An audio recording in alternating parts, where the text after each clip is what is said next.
guys, I want to take a moment to talk about sexual perversions, okay? Because these toxic people are full of them. They really are, guys. And this is serious, all right?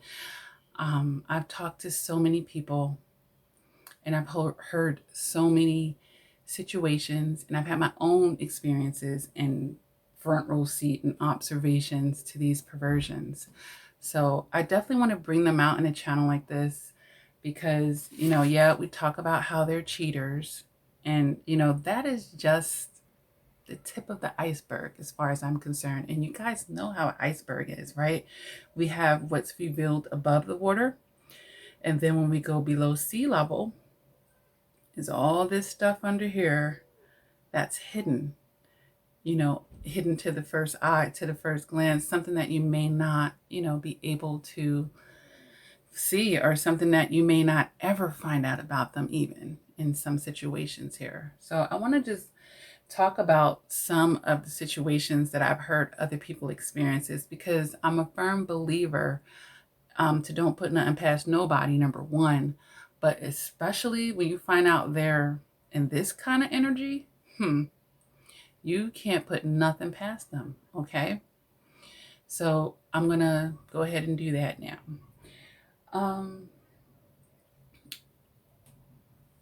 This is a situation that was shared with me, and where the person, this is a female survivor, broke up with the male narcissist, and he was a sex addict. This guy was a sex addict, all right? She went no contact with him. And guess what he did?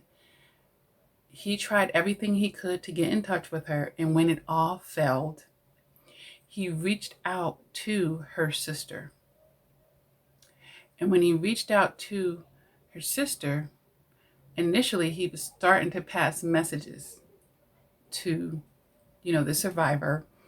And when that didn't make the survivor contact him, meaning like, what are you doing? Now you're contacting my sister, because that's what he was trying to do. He was trying to provoke her to do that, to get the negative or the argumentative energy, because I told you they'll take positive or negative. All right. They just want to have that interaction with you. They want to draw you back in. So when that didn't work, even, he started doing sexually perverted things to the sister.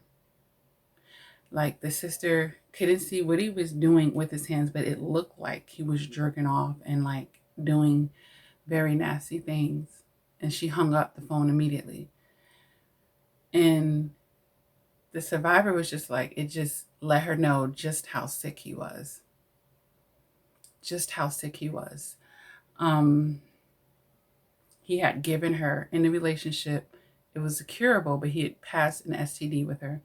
So, he was sexually reckless, and of course, if someone's a sex addict, they're just running off their emotions. And when we say the word addict, we know this person is chasing some form of high. So, of course, the orgasm, the excitement to them of sleeping with a new person, maybe in public or whatever the case is. It made him obviously prime to catch an STD and pass it to her. So she had already went through a lot in that relationship. And then after he did that, it was like, whoa. It didn't break her heart, she said, but it made her just see how sick he was. And it was like, wow, I had sex with this person. She had formed a light sex tie with him that she was able to easily break. Once all these things started coming, it turned her off. The sex tie wasn't strong enough, to keep her in bondage with him. But yeah, he called her sister and did all this crazy stuff, guys. So, you can't put anything past them. And I've made videos where I let you guys know that usually being a narcissist, that's not the only problem they have, honey, and narcissists are prone to have addictive personalities anyway, because they're chasing stimulation all the time. So they could be a drug addict, they could be an alcoholic, they could be a gambler, and like I just said, the sex addict. There's all types of things, you know, when they want all of that grandiose aspect of them that wants to be getting complimented all the time, you know, that's an addiction, attention, you know, attention whores type of thing. But yeah, this guy actually did that. That's crazy. She still maintained her no contact, God bless her, because her emotional maturity was bigger and she seen what he was doing. But it was like, you know, narcissists, they're pretty interesting. They'll beat a dead horse, or they'll take a situation, and when it's already not in their favor, then they'll just put like more nails in a coffin, basically. You know, they know how to take a bad situation and make it worse. It was like, I was already through with you. Now you did this. Like, now I never want to talk to you. Like you made it so like, if I don't even want to nod it, like 50 years from, I just don't ever want to talk to you after that. So they know how to do stuff like that. All right. Another situation that was shared to me was a situation where the young lady was a single mom and she was dating this narcissist, and he was fondling her 9-year-old daughter. So molesting here. So that's obviously can be a part of their perversion, guys. So you have to be careful as single moms, period. And nowadays it can go both ways. We've seen, what was years ago, all these teachers having children with students in like junior high school and stuff like that. So women do it as well. You know, I don't want to, you know, the guys on here want to hear me talk more about the female narcissist, and I do, you know, I do. But yeah, in this particular case, it was the male narcissist that was molesting the 9-year-old girl. So you have to be so careful who you bring around your children to begin with, okay? But yes, molestation, it happens. All right. Another situation I heard about was narcissists that were into prostitution. You know, this can go along, of course, with the sex addict. But yeah, sleeping with multiple people that through that way. So prostitution could definitely be a part of the perversion, guys. All right. And, you know, everything is not curable. And even if it was curable, still, you know, you don't want to subject yourself. And sometimes, you know, people can go a long time without knowing that they are having even these curable STDs, you know, but I highly recommend that before beginning any sexual relationship and at the end of every sexual relationship that you're going and getting tested. And then some of them won't show up right away. So in 3 months, test again for sure. Shoot, I would be testing like every month for a little while, especially if I knew what type of person that I was just dealing with, just for my own peace of mind. All right. Because some STDs, even though they're curable, once they stay in your system for too long, they can start affecting other aspects of you. Obviously, you get those symptoms and signs, and then symptoms that you may not be so aware of, just like, you know, a woman's fertility being minimized or being, you know, intercepted by the STD. Okay. The next thing is, of course, people being on the down low. I have nothing against LGBT community for sure, but, you know, I don't like it when people hide their sexuality from their sexual partner. I feel like, you know, if you're being intimate with that person, should be able to choose if they want to engage in with you, knowing that you're doing this as well. Okay. So I'm all about the open and honest communication. So it's not what they're doing, it's how they're doing it, obviously.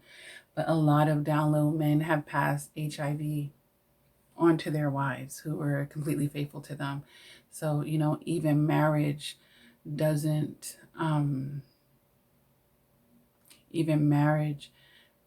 mean that, you know, that person is going to be faithful. As a matter of fact, the study's showing like 60% of men cheat in marriage. So, you know, I'm not making this video to make a doom and gloom to anyone, but if you have been dealing with someone that seems to be like high on that narcissistic spectrum, you know, I don't want you to be blindsided in life and surprised by if they were doing these other things. Okay.